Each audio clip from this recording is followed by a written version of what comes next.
Hello, good morning. कैसे हैं आप सब? आई होप सब बहुत अच्छे से होंगे। मैं बिल्कुल ठीक हूँ और अभी मैं वीडियो सुबह शूट कर रही हूँ, इसलिए मैंने मॉर्निंग विश किया है। तो ये वीडियो उनके लिए है जो बीएड करने की सोच रहे हैं और उनके लिए भी जो सीटेट करने की सोच रहे हैं, उनके लिए भी जिन्होंने बीएड कर लिया है और उनके लिए भी जो सीटेट कर रहे हैं या कर चुके हैं उनके लिए भी, क्योंकि बहुत से लोगों को कन्फ्यूजन है कि ये सर्टिफिकेट जो है हमारे किस काम का है, कहाँ कहाँ काम आना है। तो सबसे पहले मैं बता दूं कि सीटेट का जो सर्टिफिकेट होता है वो पूरे इंडिया में काम नहीं आता है। सीटेट के सर्टिफिकेट का इस्तेमाल आप हर जगह भारत में नहीं कर सकते हैं। जी हाँ, 80% 70% जगह में इसका इस्तेमाल होता है, लेकिन बहुत से गवर्नमेंट, स्टेट गवर्नमेंट ऐसे हैं, जैसे जो लोग हर साल या हर 6 महीने में अपने अपने स्टेट का टेट एग्ज़ाम करवा रहे होते हैं, तो वो बिल्कुल भी उसको अलाउ नहीं करते सीटेट वालों को, जैसे कि हरियाणा में हुआ है। तो ये चीज़ आप कर सकते हैं, पॉजिटिवली कर सकते हैं, लेकिन फिर भी इसमें बहुत सारी दिक्कतें अड़चने हैं, वो मैं आपको बताती हूँ अभी। अगर आप बीएड करने की सोच रहे हैं या फिर उसके बाद सीटेट करने की सोच रहे हैं, तो आपको पूरी जानकारी रखनी चाहिए, वरना आप बिल्कुल पछताएंगे, जैसे हम जैसे स्टूडेंट पछता रहे हैं। हमारे हाथ में कहीं कुछ भी नहीं है। तो चलिए डिटेल में इस बात को समझ लेते हैं कि बीएड क्यों नहीं कर रहे। तो सबसे पहले मैं बात करूंगी डीएलएड वालों की। डीएलएड वालों का एक सिंपल सा रूल है कि आप 12th पास करो, डीएलएड करो और किसी भी प्राइमरी टीचर के लिए एलिजिबल आप होंगे। 1 to 5 primary teacher means 1 to 5 teacher के लिए, जो क्लास 1 to 5 के बच्चों को पढ़ा सकते हैं। उन बच्चों को पढ़ाने की जो साइकोलॉजी होती है, उनका जो पैडागोजी यानी कि शिक्षा शास्त्र होता है, वो सब कुछ अब डीएड करने वाले बच्चे पढ़ते हैं, उसमें पढ़ाया जाता है। तो डीएड करने के बाद आपको सिर्फ सीटेट का एग्जाम देना पड़ेगा, पेपर 1 का एग्जाम वो होता है जिसमें 1 to 5 के लिए आप एलिजिबल होते हैं। 1 to 5 के बच्चों को पढ़ाने के लिए आप एलिजिबल होते हैं। वो एक पेपर होता है जिसे पास करना होता है। तो पहले आप डीएलएड करेंगे क्लास 12th के बाद, उसके बाद आप सीटेट पेपर 1 करें और किसी भी स्कूल में आप आराम से जॉब पा सकते हैं, चाहे वो सेंट्रल स्कूल हो, चाहे वो आपके अपने स्टेट का कोई भी स्कूल हो, कहीं कोई दिक्कत वाली बात नहीं होती है। लेकिन फिर बात यहाँ पे सिर्फ एक चीज़ ये आती है कि सीटेट पेपर 1 जो होता है वो हर जगह हर जगह भारत में एप्लीकेबल उसके लिए हो सकते हैं, लेकिन आप अपने राज्य का भी एक बार देख लें, और हो सके तो अपने राज्य का भी जो टेट अगर होता है आपके राज्य में, तो 1 to 5 के लिए आप उसमें भी कर सकते हैं। तो बस डीएलएड वालों की बस इतनी ही कहानी है। अब बात करते हैं बीएड वालों की। बीएड करना सबके लिए सबसे बेस्ट एक ऑप्शन था पहले, लेकिन अब ये कुछ भी नहीं रह गया है। अब ये पूरी तरह से यूजलेस हो गया है। बीएड सबसे बेस्ट ऑप्शन पहले क्यों था? पहले क्या था, आप बीएड अगर कर लेते थे ग्रेजुएशन के बाद, ग्रेजुएशन होने के बाद ही आप बीएड कर सकते हैं। तो ग्रेजुएशन के बाद आप बीएड करते थे बहुत ही जद्दोजहद के बाद। उसके बाद आप बाहर आकर के सीटेट पेपर 1 देते थे, पेपर 2 देते थे, आप दोनों के लिए एलिजिबल थे। बीएड पहले 1 to 5 के बच्चों के लिए भी एलिजिबल था और 6 to 8 बच्चों के लिए भी एलिजिबल था, और जो पीजीटी के टीचर बनते हैं, मतलब कि 9 to 10 और 12, ये सारे बच्चों के लिए एलिजिबल था। और इसीलिए लोग बीएड को ज़्यादा प्रेफर करते थे, क्योंकि एक छूटा तो दूसरा ऑप्शन है, तो उसे ऑप्शंस बहुत ज़्यादा थे और आप हर तरह से एलिजिबल थे उसमें। जबकि डीएलएड करने पे आपके पास सिर्फ एक ही ऑप्शन होता था, बिल्कुल क्लियर, एक ही ऑप्शन में जाना आपको और उसी में आपको रहना है। जबकि बीएड में आपके पास मल्टी अपॉर्चुनिटी हुआ करती थी। अगर आपका बीएड में जो आपने ग्रेजुएशन किया है उसके बाद आप बीएड करें और ग्रेजुएशन में आपका जो सब्जेक्ट रहा है, जैसे आर्ट्स में आर्ट्स का कुछ कॉम्बिनेशन होता है, जैसे कि सिविक्स, हिस्ट्री, ज्योग्राफी, तो हिस्ट्री ज्योग्राफी का कॉम्बिनेशन ज़रूरी होता है। इसके अलावा तीसरा एक जो सब्जेक्ट होता है, मतलब 3 सब्जेक्ट का कॉम्बिनेशन होना चाहिए। तो जो 2 सब्जेक्ट तो कॉमन होते हैं, जैसे कि हिस्ट्री और ज्योग्राफी की जो मैं बात कर रही हूँ, वो कॉमन होते हैं, और जो तीसरा सब्जेक्ट होता है वो वेरी करता है स्टेट टू स्टेट, या फिर जो ऑर्गेनाइजेशन होता है वहाँ पे क्या डिमांड किया जा रहा है उसके अकॉर्डिंग। अगर ज़्यादातर 99% केस में आर्ट्स के जो स्टूडेंट्स होते हैं उनका सब्जेक्ट कॉम्बिनेशन बन जाता है, उन वो बीएड अगर कर लेते हैं तो बहुत आराम से वो टीजीटी के टीचर बन सकते हैं। पीआरटी के नहीं बनेंगे, मतलब 1 to 5 के प्राइमरी लेवल के टीचर नहीं बनेंगे, क्योंकि अभी सुप्रीम कोर्ट ने उसमें से बीएड वालों को हटा दिया है। अब सिर्फ 2 ऑप्शंस बच गए हैं आपके पास, टीजीटी का ऑप्शन और पीजीटी का ऑप्शन। तो टीजीटी के ऑप्शन के लिए आपको सब्जेक्ट कॉम्बिनेशन का होना जरूरी है, प्लस इसमें पेपर 2 क्लियर करना जरूरी है। इसके अलावा आप मास्टर की डिग्री आपके पास होनी चाहिए, तब जाकर आप पीजीटी के टीचर बन सकते हैं। ऐसे ही साइंस वालों के साथ है और कॉमर्स वालों के साथ भी। कॉमर्स वालों का कहीं किसी रूप में सब्जेक्ट कॉम्बिनेशन कहीं भी नहीं बनता है पूरे भारत में।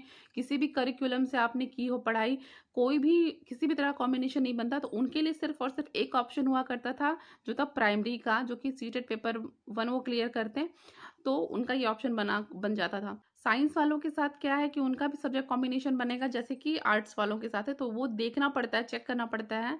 जब कोई नोटिफिकेशन निकलता है किसी भी एग्ज़ाम को लेकर के, गवर्नमेंट एग्ज़ाम को लेकर, तो उसमें चेक करना पड़ता है। या फिर आपकी कोई जान पहचान या जानकार लोग होंगे आसपास जो उन्होंने ये किया हुआ है या जो कर रहे हैं। और हाँ, ऐसे टीचर्स को या ऐसे जान पहचान को मत चुनिएगा जो कि 10-20 साल पुराने टीचर रहे हों या 12-15 साल, क्योंकि तभी की चीज़ें अलग थी। आपको रिसेंट कुछ देखना पड़ेगा, रिसेंट वाले लोगों से हेल्प लेनी पड़ेगी या उनके बारे में जाना हो या कोई नोटिफिकेशन देखना पड़ेगा पुराना निकाल कर, उससे आपका क्लियर हो जाएगा। आप समझ चुके हैं कि कैसे सब्जेक्ट वेरी करता है और किस तरीके से सब्जेक्ट की ज़रूरत होती है।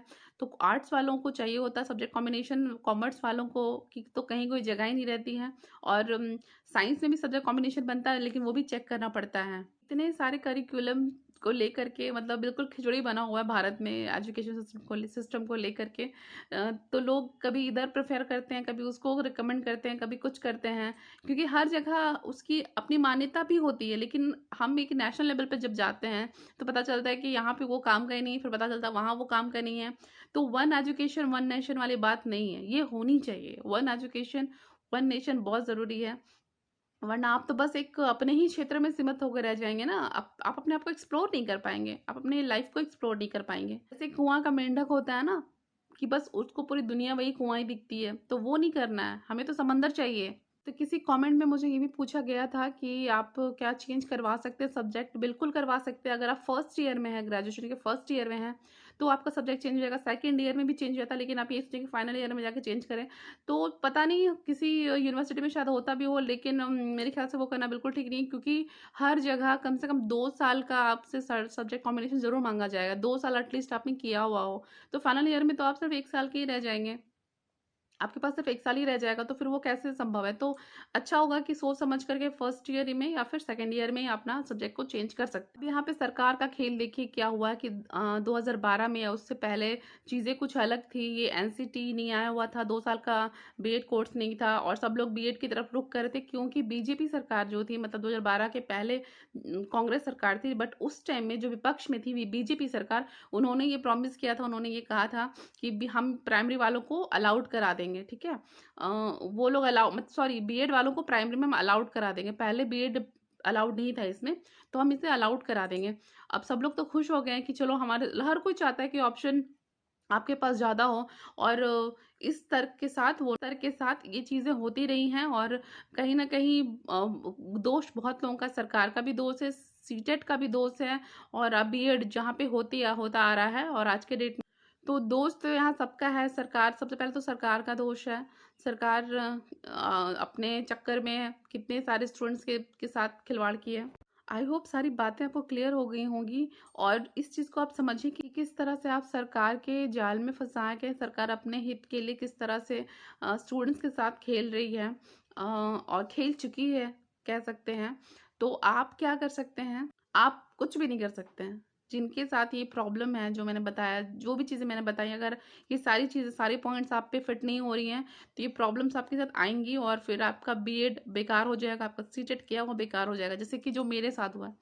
वो सब कुछ बेकार हो जाएगा। पहले क्या था कि आप किसी भी स्कूल में, प्राइवेट स्कूल में भी ट्राई कर सकते थे, लेकिन आप तो प्राइवेट स्कूल में मेरे ख्याल से 1-2 साल में वो भी भर्तियां नहीं लेगा बीएड वालों को एज ए प्राइमरी टीचर। और जो भी मैंने कॉम्बिनेशन बताया उसको लेकर के भी, यानी 2012 में जब विपक्ष की सरकार थी, बीजेपी विपक्ष में थी, तब वो यही कह के आई थी यहाँ पे कि हम आपको प्राइमरी के लिए अलाउ कर देंगे। तो फिर ये तो बहुत अच्छी बात होगी, लोगों को ज़्यादा से ज़्यादा ऑप्शन चाहिए होता है। तो इस तरीके से उन्होंने इस तरीके से वो प्राइमरी को ये कर दिया गया, अलाउ कर दिया गया। उसके बाद क्या हुआ कि जो कांग्रेस सरकार, जो अभी विपक्ष में है, वो सरकार ने राजस्थान कोर्ट में केस कर दिया कि वो किस तरीके से बीएड इसमें आप अलाउ कर सकते हैं बीएड वालों को। क्योंकि होता ये है कि डीएलएड में आपको 1 to 5 के बच्चों को शिक्षा शास्त्र पढ़ाई जाती है, कि आप उन उन एज ग्रुप वाले बच्चों को किस तरीके से पढ़ाएंगे, उसकी शिक्षा शास्त्र के बारे में आप पढ़ते हैं। और बीएड में आपका होता है 6 to 8 या अपर वाले बच्चों को, कि उनका जो एज के अकॉर्डिंग आप उनको कैसे पढ़ाएंगे, कैसे ट्रीट करेंगे, और क्या उनका शिक्षा शास्त्र होता है, ये आप पढ़ते हैं बीएड में। तो यहाँ पे लॉजिक ये था कि जब बीएड वाले बच्चों को पता ही नहीं कि 1-2 वाले को कैसे पढ़ाना है, तो फिर वो क्यों एलिजिबल हो गए प्राइमरी में? ये तर्क दिया गया था सुप्रीम कोर्ट में। तो ये तर्क नहीं दिया गया कि बीएड वाले सीटेट पेपर 1 को क्लियर करके तो प्राइमरी में जाते हैं, क्योंकि सीटेट पेपर 1 ऑल ओवर आपका उसमें जो भी साइकोलॉजिकल पॉइंट्स या क्वेश्चन पूछे जाते हैं ना, वो 1 to 5 के बच्चों को ध्यान में रखते हुए वो पेपर बनता है और उसके अकॉर्डिंग ही पूछे जाते हैं। तो जब बीएड वाले बच्चे ने सीटेट पेपर 1 को क्लियर कर लिया है, फिर वो अनक्वालिफाइड कैसे हो गए? पहली बात। दूसरी चीज़ ये कि डीएलएड जो बच्चे किए होते हैं, वो लोग जब प्राइमरी में चले जाते हैं किसी भी स्कूल में, उसके बाद उनका एक डिपार्टमेंटल एग्जाम होता है जिसके लिए वो आगे के बच्चों को भी पढ़ा सकते हैं, मतलब टीजीटी के टीचर वो बन सकते हैं। तो ये कैसे पॉसिबल है? आपने तो बीएड किया है 1 to 5 के लिए के बच्चों को पढ़ाने के लिए, आपने तो कहीं कोई शिक्षा शास्त्र नहीं पढ़ा है कि 6 to 8 यहाँ पर वाले बच्चों को कैसे पढ़ाना है, कैसे उनका शिक्षा शास्त्र होना चाहिए, ये चीज़ आपने नहीं पढ़ी है। तो फिर आप उस जगह पे डिपार्टमेंटल एग्जाम देके कैसे एलिजिबल हो गए? तो ये सारे पॉइंट्स मुझे नहीं पता किसी ने सुप्रीम कोर्ट में रखे नहीं रखे, बट ये बातें हैं, ये सबको पता है। ये ज़्यादातर जैसे जो हम जैसे जो सीनियर्स कैंडिडेट्स हैं उनको सबको पता है ये सारी चीज़ें। और फ्रेशर्स को ये चीज़ें पता होनी चाहिए, जो पेयरिंग में है उन्हें पता होनी चाहिए। ये जानकारी सिर्फ़ और सिर्फ़ आप लोगों तक पहुँचने के लिए मैं ये वीडियो बना रही हूँ, और इस टॉपिक में ऑलरेडी 2 वीडियो बना चुकी हूँ। मुझे पता है कि मैं बहुत बड़ी यूट्यूबर नहीं हूँ कि मेरी ये हर वीडियोज़ हर किसी के पास जाएगा। इसलिए मैं इस टॉपिक पे ज़्यादा से ज़्यादा वीडियो बना रही हूँ, ताकि आप लोग तक ये बातें पहुँचे, आप लोग समझें इस चीज़ों को। और दो बात नोटिस करने वाली और है कि बड़े-बड़े यूट्यूबर आपको इस तरह से क्लियर बातें नहीं बताएँगे, खुलकर नहीं बताएँगे। वो इसलिए क्योंकि उनकी रोज़ी-रोटी इनसे चल रही है। रोज़ी-रोटी है, वो नहीं चाहेंगे उनका कोई भी स्टूडेंट या स्टूडेंट का एक टुकड़ा, एक बड़ा टुकड़ा उनसे अलग हो जाए या उनके कॉन्टैक्ट से दूर रहे। तो हर कोई चाहता है कि हर कोई कर ले, लेकिन एज़ ए नॉलेज गेन करना है, अगर आपको अपने आप में ग्रोथ लाना है, तो आप पेपर 1 पेपर 2 आराम से कीजिए, आपको बहुत सारी नॉलेज मिलेंगी, आप ज़्यादा पढ़ेंगी तो ज़्यादा नॉलेज मिलेंगी। लेकिन ये आप पे किसी काम का नहीं आने वाली चीज़ों को मैं पहले एक्सप्लेन कर चुकी हूँ कैसे क्या, आई होप आप सब समझ गए होंगे। और इस तरीके से अभी बहुत ही बड़ा दुविधा वाला समय चल रहा है और बहुत ही बेबस और विवश जैसा फील कर रहे हैं हम लोग। लेकिन क्या करें, देखते हैं फ्यूचर में आगे क्या होगा। और हाँ, सबसे बड़ी बात उनके लिए सबसे ज़्यादा प्रॉब्लम वाली बात ये भी है कि जिनका एज निकलता जा रहा है, जैसे हम लोगों का एज निकलता जा रहा है, अब आगे आने वाले 4-5 साल के बाद हम लोग जॉब करने लायक भी नहीं रहेंगे। और जो हम तो लेडीज़ हैं जिनको 40 साल का मिलता है इसमें टीचर में 40 साल का एज रिलैक्सेशन मिलता है, लेकिन उनके लिए प्रॉब्लम होगी जो जेंट्स होंगे जिनके पास 30 या 32 साल ही होंगे, उनका सोचिए क्या होगा। तो इस तरह की चीज़ें सरकार सोचती नहीं है और हमारे साथ खेलती आ रही है। ये कोई नई बात नहीं है, हर सरकार ये करती है और हम फंसते हम हैं। हम लोग क्या कर सकते हैं? हम लोग कुछ नहीं कर सकते, बस अवेयर कर सकते हैं लोगों को, इस माध्यम से, वीडियो के माध्यम से या रील्स के माध्यम से लोगों को अवेयर कर सकते हैं, जो मैं करना चाहती हूँ और कर रही हूँ। तो आप सब अपना देखें, सोचे समझे। मैं दूसरा वीडियो फिर लाऊंगी, शायद उस वीडियो में मैं और भी क्लियर से आप लोगों को समझा पाऊँ टॉपिक को, चीज़ों को। और इस बार मैं कोशिश करूंगी आप लोगों को बोर्ड में समझाऊं या पेपर पेन में समझाऊं, जिससे आप लोगों को बहुत अच्छे समझ में आएगी चीज़ें। आई होप आपको वीडियो अच्छी लगी होगी। अच्छी लगी है तो लाइक ज़रूर कर दीजिएगा, चैनल को सब्सक्राइब भी कर लीजिएगा, शेयर कीजिएगा, मस्ट शेयर दिस वीडियो ज़रूर कीजिएगा अपने दोस्तों को, अपने जो छोटे भाई बहन है जो करने की सोच रहे, जो पढ़ाई कर रहे कॉलेज में, या जो बीएड या टीचर बनने की सोच रहे हैं, उनको ज़रूर शेयर करें, अपने दोस्तों को शेयर करें। तो इसी तरह मेरे साथ जुड़े रहे, मिलते हैं नए दूसरे वीडियो में। Thank you so much.